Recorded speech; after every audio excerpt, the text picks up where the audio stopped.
Chosen one, you have achieved a victory that remains a total mystery to those who once counted you out. While you were building in the dark without a single hand extended, your detractors were busy filing away a verdict of your failure. Now that you have emerged into plain sight as an undeniable force, the reality is that you won alone, and now it's eating them alive. Your sovereignty is the ultimate punishment for their lack of faith. It started before you even knew it was happening, long before the grinding, long before the silent building, long before any result was visible to anyone, including yourself. It started the moment the people around you looked at you, really looked at you, and quietly made a decision, not out loud. Human beings are too careful for that. But internally, in the private courthouse of their own judgment, a verdict was delivered, and that verdict had your name on it. This person has a ceiling, and the ceiling is not very high. You need to understand what that verdict was built from. It was not malice, not exactly. It was something more ordinary and more dangerous than malice. It was pattern recognition. Human beings are wired to predict. They look at where someone started, what resources surround that person, what the conditions appear to be, and they extrapolate forward. They draw a line from the beginning toward the most probable end, and they call that line wisdom. They called their verdict about you wisdom. Maybe it came from your circumstances, maybe it came from early failures they witnessed. Maybe it came from the gap between your resources and the distance to your dream. Whatever the source, the prediction was made, the ceiling was drawn, and from that point forward, every single thing you did was filtered through that prediction. When you struggled, it confirmed what they believed.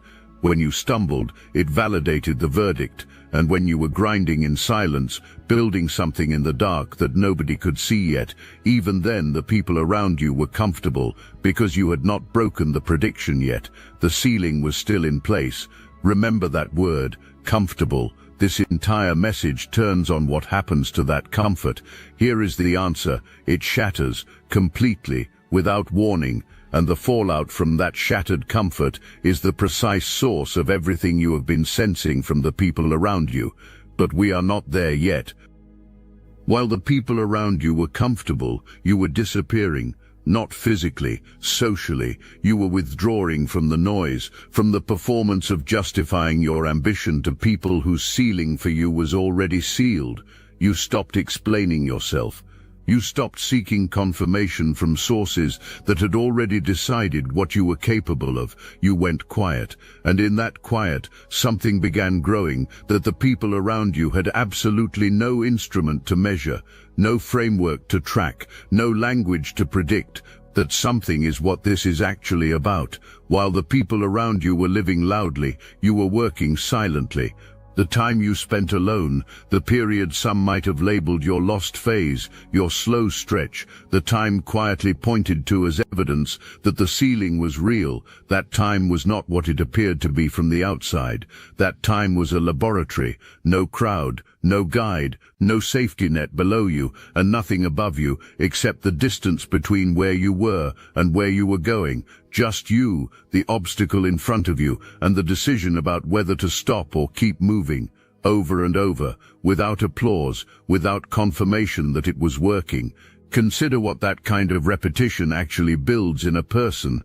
The quality of strength that comes from solving problems without assistance, from failing without anyone to process it with, from course correcting in real time with no input but your own observation. That strength is not the same thing people build inside support systems. It is different in texture, different in density, different in what it can withstand. Most people's confidence is constructed from the outside in. It lives in praise, in validation, in the nods of people whose opinion matters within whatever system they operate in. Remove the praise, and that confidence wobbles. Remove the external confirmation, and the forward motion slows. That is borrowed confidence, functional enough while the loan is active, but structurally fragile in a way that only becomes visible under real pressure. What you built during those silent years was constructed from the inside out. Every decision made without outside input trained your judgment in a way no mentor could replicate. Every risk taken without a net built a tolerance for uncertainty that people in comfortable situations never develop. Every moment you chose to continue when stopping would have been completely reasonable, when no one would have blamed you, added a layer to something inside you that was becoming, without announcement, unshakable. What was growing inside you was not just competence, not just discipline, though it was certainly that. It was a self, a complete, tested, internally validated self that does not require external confirmation to feel real or to keep moving forward. That is what the people around you are going to encounter, and that encounter is going to disturb them in ways they will not be able to fully explain. They are not watching closely enough to see it coming. That is their first mistake, and it will not be their last. If this resonates with your inner knowing, hype this video to help fellow chosen ones find their way here. Let's talk about the people who surrounded you during the building years, not abstractions, real people, the ones who offered advice that was always, somehow, slightly smaller than what you were actually reaching for, the ones who listened to your plans with expressions of patient concern, the ones who reached for the word realistic constantly, reflexively, as though your ambition itself was the problem that needed correcting. These people were not your enemies. Enemies are at least honest about the opposition. Enemies show you the resistance directly, so you can push against something visible. The people in this category were something more complicated and more difficult to navigate than enemies. These people were invested in a version of you that fit within the limits they had assigned. They needed that version, the predictable, ceiling-respecting, manageable version, to remain the true one. Not consciously, not with any awareness of what they were doing, but in the quiet arithmetic of human comparison, your measurable smallness was delivering something to them. It was making their own position feel secure. It was making their own choices feel validated. Your distance from success was giving their own distance from their dreams a companion, a justification, a shared condition that made staying still feel like wisdom rather than fear. Psychologists call it status expectation bias. People unconsciously rank those around them, and those rankings do not just describe the world, they organize it. The rankings tell people who is ahead, who is behind, and crucially, who they can feel safely above. You occupied a position on that internal map, and that position served a function for the people holding it. Now here is the thing you need to carry forward. Every one of those people, the advice givers, the concerned voices, the self-appointed realists, is going to face a specific, unavoidable, undeniable moment.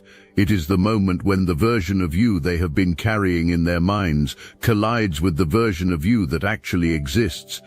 And that collision is going to produce something that looks like celebration, something that sounds like support, but something that feels, if you are paying close attention, like the particular shock of a person who just discovered that the map they trusted was completely and fundamentally wrong.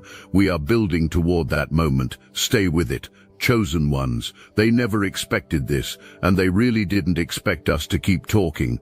You've noticed it. Chosen one channels disappearing, videos pulled, voices scrubbed from the platform. The mainstream media is cracking down on us, but we will not give up our voice. And now we have something they truly can't silence.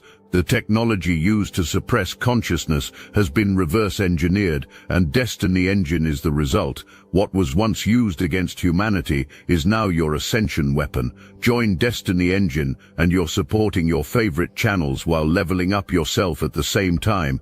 It's a 360 win. You can now MK Ultra yourself into 5D superpowers. Destiny Engine bypasses the conscious mind and rewrites the source code directly. Reality bends faster. Synchronicities stack. Your nervous system upgrades to a higher bandwidth. Put on headphones. Press play. That's all. For $7, you switch sides of history. Click the link in the description. The takeover is internal. When the people around you redirected your ambition, questioned your direction, or offered that particular brand of concern that sounds like care but functions like a ceiling, understand what was actually happening beneath the surface. Those people were not protecting you. They were protecting themselves. Specifically, they were protecting a feeling, a quiet, unacknowledged, deeply necessary feeling that the world makes sense and that they understand their place in it. Your potential, the undetonated version of you that had not yet produced visible results, was a threat to that feeling. Because if you became what you were capable of becoming, it would require them to update not just their picture of you, but their picture of everything. Their understanding of what separates people who rise from people who remain still, their relationship to the invisible rules they believed governed outcomes. People protect their worldview the same way they protect their physical safety, automatically, without consciously deciding to. The defense activates before deliberate thought even enters the picture. So when someone moved to limit your vision, to slow your momentum, to make your ambition feel slightly unreasonable, that person was not making a calculated decision to hold you back. That person was making an instinctive move to preserve the internal architecture their sense of security was built on. Understanding this changes everything. The resistance you faced was never really about you. It was about what you represented. You represented the possibility that the rules they had accepted, the unwritten rules about who gets to rise and through what channels, were optional. And optional rules are dangerous to people who organize their entire lives around the assumption that those rules were fixed. Here is what cuts deepest. Some of the people who tried to manage your ambition during the building years were not operating from comfort. Some were operating from quiet pain, the pain of having already accepted a ceiling for themselves, the pain of having already done the calculation and decided the risk was not worth it, the pain of having already tucked the dream somewhere safe and told themselves it was the mature decision, and then you kept reaching past that point. Your continued movement was not just ambition to people who had already made peace with stopping. Your momentum was a daily reminder that the choice they made to accept the ceiling, to take the safer path, was a choice, not a necessity. That reminder is why the pushback increased the longer you refused to quit. Your confirmation of their ceiling would have made them feel wise rather than afraid. Your confirmation never came, and now it never will. Here is a truth that cuts in two directions. The silent period hurt you. Do not pretend it did not. The time without applause, without someone in your corner saying keep going with the specific weight of someone who actually meant it, that time had a real cost. Loneliness is real. Self-doubt is real. The moments of wondering whether the prediction others made about you was actually correct, those moments were real, and they were hard, and they deserve acknowledgement. But here is the other edge of that same truth. The silence was building something that the people around you had no framework to measure or prepare for. The silence was building your clarity. When there is no crowd offering opinions, the mind has no choice but to develop its own. When there is no outside validator confirming your direction, you are forced to develop the internal compass that most people never build, because the external input was always there before they needed to develop it themselves. When there is no one to catch you, you develop a kind of balance that only comes from learning to stand without leaning on anyone. Every person who surrounded themselves with constant input and constant social validation was outsourcing a portion of their judgment to the collective, and the collective is not always right. The collective is frequently operating from consensus rather than truth.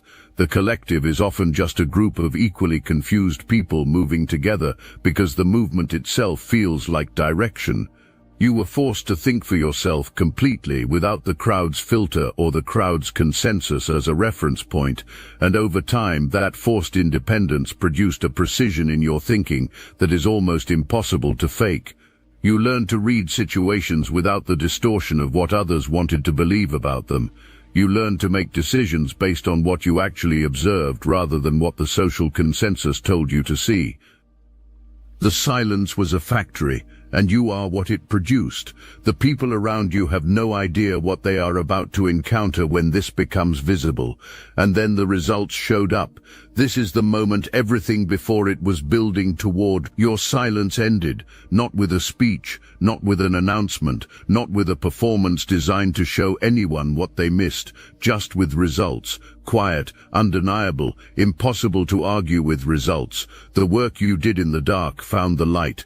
The thing you built when no one was watching became visible, and the people who had held the prediction, whose comfort depended on the ceiling remaining intact, had no choice but to look at it directly. Watch what happens in that moment. It is the most psychologically revealing beat in this entire sequence. First there is a pause, a fractional hesitation before the response forms, almost undetectable, but it is there. It represents the gap between the mind's first reaction, which is confusion, and the second reaction, which is the one that gets performed for the audience. The second reaction is congratulations.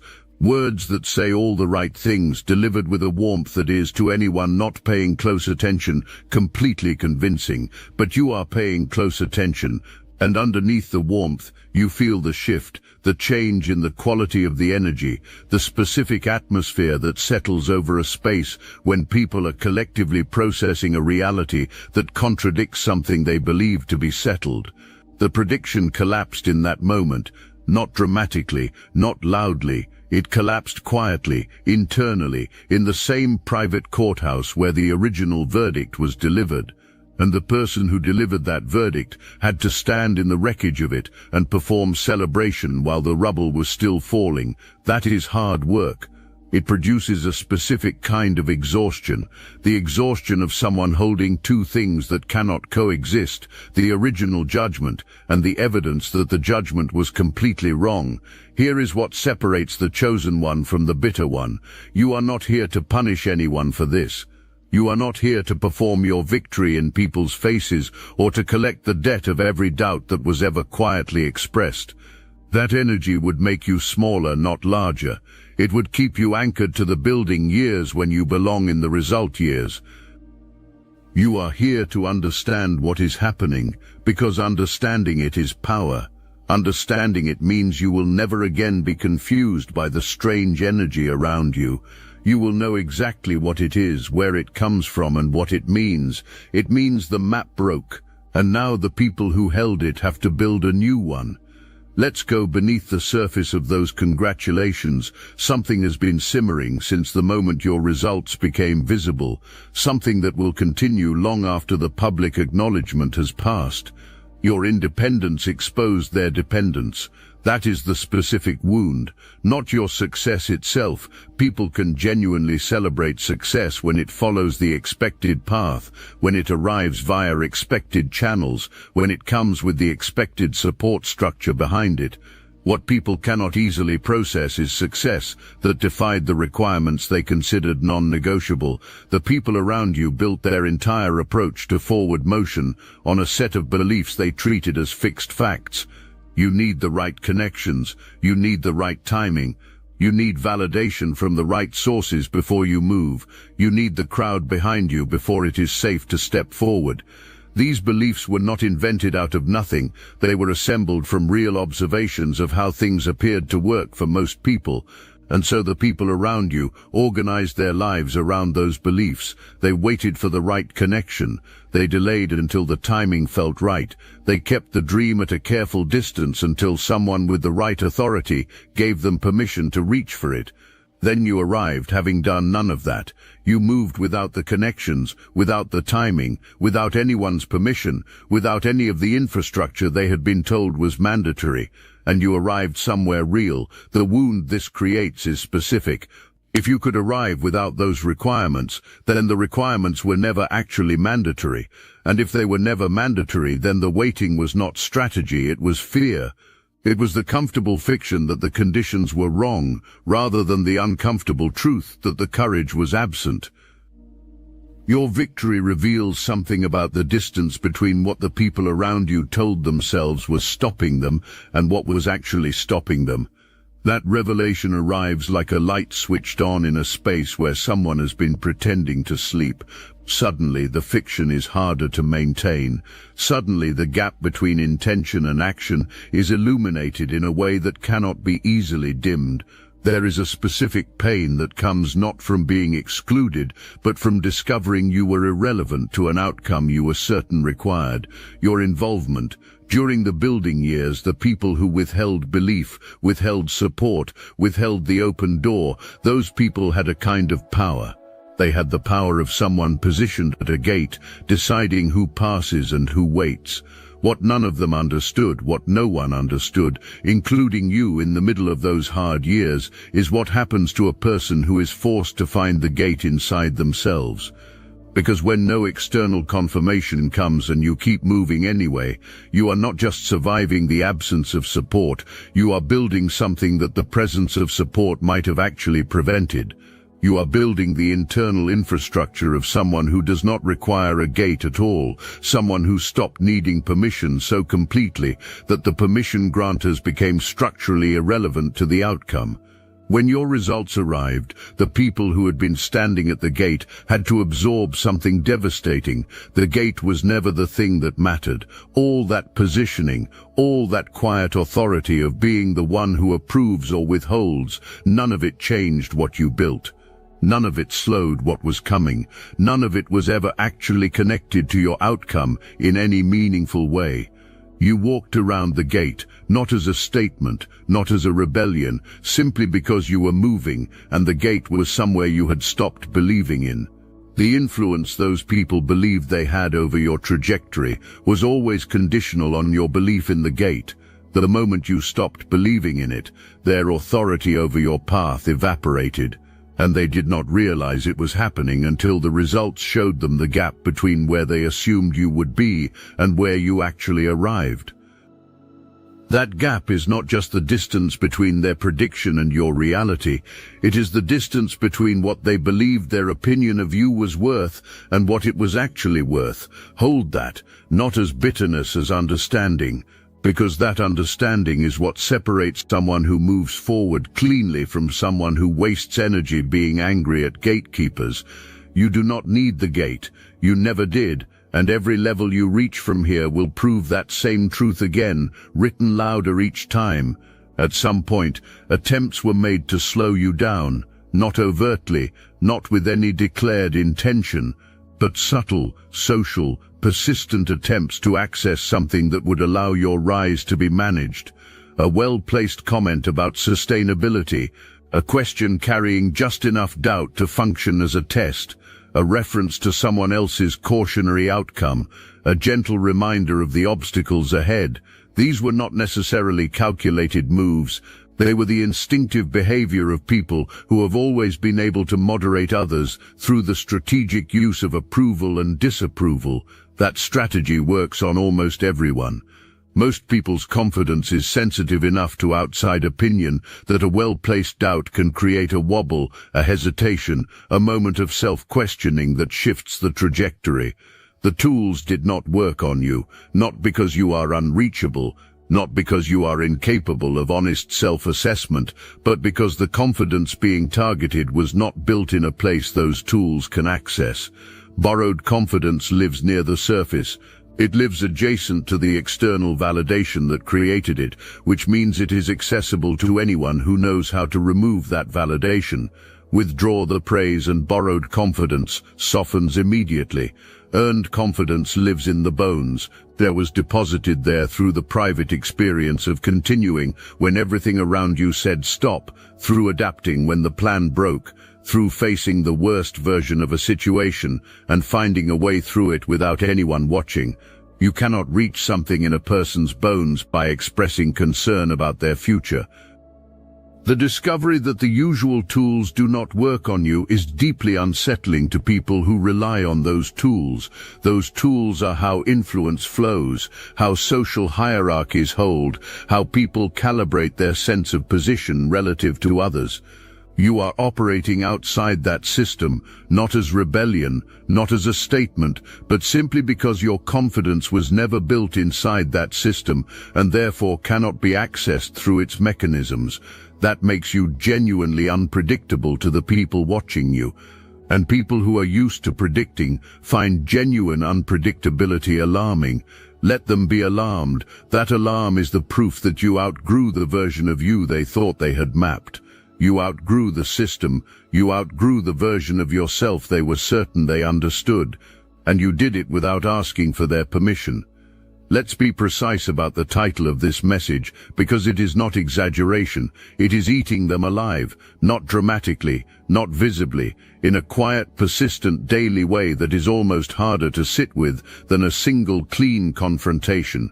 It looks like your name appearing in conversations where your name was not necessary, not to celebrate you, but to contextualize you, to frame what you built within a narrative that makes it feel smaller than it is, nothing openly dismissive, just strategically reduced. You will hear about it secondhand eventually, because information always finds its way back. It looks like unusual interest in your setbacks. When something does not work, a project that stalls, a miscalculation, the energy around that information lands differently than good news does. Good news requires visible effort to process. Bad news arrives with a relief so fast it barely has time to be hidden before the expression reveals it. That relief is the most honest signal being sent.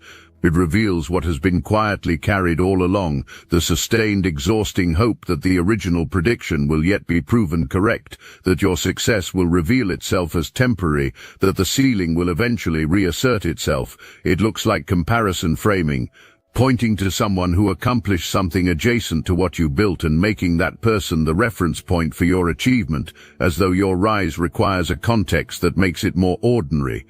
As though placing it beside something familiar reduces the scale of what actually happened. It looks like silence on your biggest days, the days when something you built produces an outcome that cannot be minimized. Those are often the days when the people you expected to hear from go the quietest, because those are the days when the gap between prediction and reality is widest. And the wider that gap, the harder it becomes to perform a convincing normalcy. Some people go quiet rather than attempt something they cannot make believable.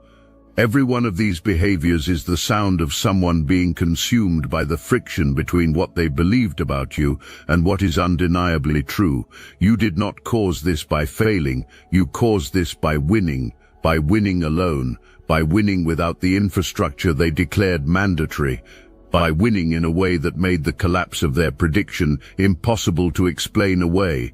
That is what the title means, not a single dramatic confrontation, but a slow, relentless, daily encounter with evidence that the certainty they held about you was wrong.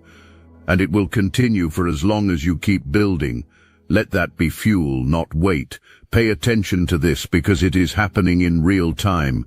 The moment your results became undeniable, a quiet and nearly universal process began among the people who had held the verdict about you, a process of retroactive revision, a careful backward-facing rewrite of the version of events they remember, softening the edges of their doubt, relocating their support from where it actually was to where it needs to be for the revised version to feel coherent.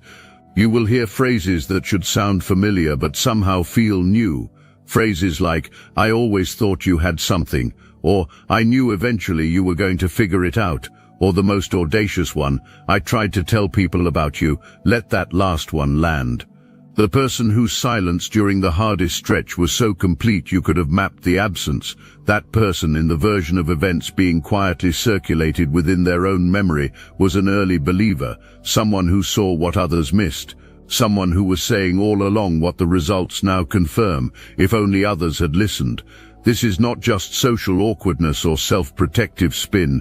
This is the mind actively restructuring the past to protect itself from the full weight of having been wrong about you. You remember who called during the hard seasons. You remember who showed up when showing up cost something. You remember the specific texture of the silence during the periods when a single word of genuine belief would have meant everything. You remember the energy in the space when you talked about what you were building, the slight dimming, the pivot to concern, the careful redirection towards something smaller and safer. You do not need to correct anyone publicly. Publicly correcting someone who is rewriting history costs you composure and keeps you anchored to the building years rather than operating from where you actually stand now. What you do instead is file the information accurately. You notice who is rewriting and what they are rewriting. You update your understanding of who these people actually are, not who they present themselves as being, now that the outcome is safe to celebrate, but who they revealed themselves to be when the outcome was uncertain. Character is not who someone is when things are going well.